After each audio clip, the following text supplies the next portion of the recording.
Hi, I'm Susie Coffer, and I'm very excited to be here today. It's a preview show of the upcoming Santa Barbara Jewish Festival, and the festival is with Michael Lynch as well. We are thrilled to have a very special guest. The headliner of the Santa Barbara Jewish Festival this year is the leader and the founder and the executive director of the Kol Sephardic Choir, Raphael Ortasse, where he's in the studio with us today. Welcome, Raphael. Thank you for being here, and as I say, it's a very special day today to have Mr. Ortasse with us, and he's going to be talking, we're going to be talking about an amazing project that he has put together of the Sephardic Jews, and he represents the Sephardic Jewish people, a CD that has just come out, a very long-awaited CD, and I really want to ask you about this because it's an incredible project. And it's Ladino love songs and ballads from Spain, better known as the Las Romanzas y Cantigas de Sefarad. Now, I have been listening to this over and over again and reading it. There's actually a 30-page insert, and a lot of it is historical about the history of the songs and the people, the Sephardic people. And I would like to just start with something that's very precious and very, very sweet. Is a picture of your parents. Yes. It's on the first thing you have is a picture of your parents. It looks like it's from some time ago. Yes. And I'd like to ask when this was taken, if you know, and where. I wasn't around when it was taken, Okay. I believe. Or if I was very young. But they were fairly young. And I chose that picture because, again, it depicts the youth and vitality, and they had a lot of it. And this whole project was dedicated to them because both my parents' ancestry come from Spain. And that is where the Sephardic Jews primarily originated. And a lot of people ask, well, how did they get there? And it's very briefly, it's a whole history. When the Romans ruled Judea, at the time it was called, there was a revolt in 70 A.D. 70 A.D. 70 A.D. Okay, we're going back a bit here. Yeah, the Romans exiled the elite of the Jewish people to Rome. Okay.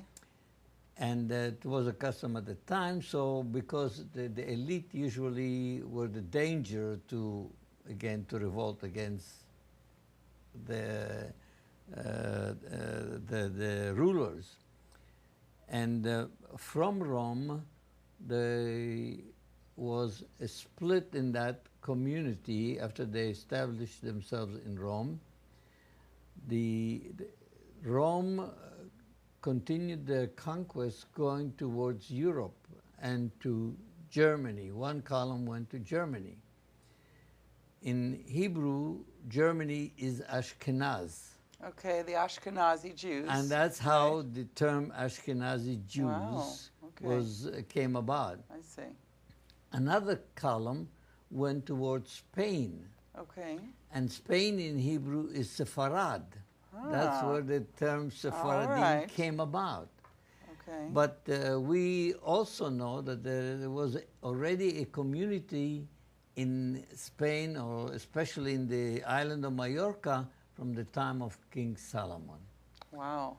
And naturally, a culture developed of the Jews in Europe, and a culture developed of the Jews in Spain. So we have two basic cultures that developed independently in the diaspora. I see. That's very, very interesting. I think most people are familiar with European Jews. That's right. It seems like the majority of people from New York that I grew up with and out here that you meet are from, their ancestors are European, but the Sephardic have a different Now I have something else to tell you, but the first Jews that came to this continent were Sephardic Jews. I see. And there is a belief, people feel that Columbus was a Sephardic Jew. Wow. And he, with his first expedition, there were quite a few Sephardic Jews coming with him on the first Wow. trip. That makes sense. Yes. So that's when they first were leaving Spain. And That is correct. interesting. I didn't know that. And the language, it sounds like from what I could hear on the recording and from how it's the language of the title, it sounds like it's Spanish. Well, it is Spanish because the Jews lived in Spain for over 1,000 years. But, you know, most people don't realize that Spain, before Isabel, and also during the Isabel and Ferdinand, around the 1400s, was split into many kingdoms. Like we have counties here, they had kingdoms. I see. And each one was a kingdom. And each of the kingdoms, they spoke some kind of a dialect of Spanish. Okay. The Jews were concentrated around Castile, around the center of the country. So the Spanish they spoke was Castilian Spanish. And later on it was referred to as Ladino. Ladino because it comes from the word ladrar in Hebrew, which means to speak. So it means the spoken language of the Jewish people. So it was Ladino. So it was combined with some Hebrew as well? Well, there was a few words of Hebrew, but later on, after in 1492, after the Jews were expelled from Spain, they traveled to different countries, to the Mediterranean countries, to North Africa, to Yugoslavia, to Italy, to Bulgaria, Greece, and many of them went to Turkey. Some of them also went to Israel. And so naturally, from there on, they picked up certain sayings, certain words that they absorbed into the language. So in Yugoslavia, you'll find some Yugoslavian words. In Turkey, you'll find some Turkish words, and so on.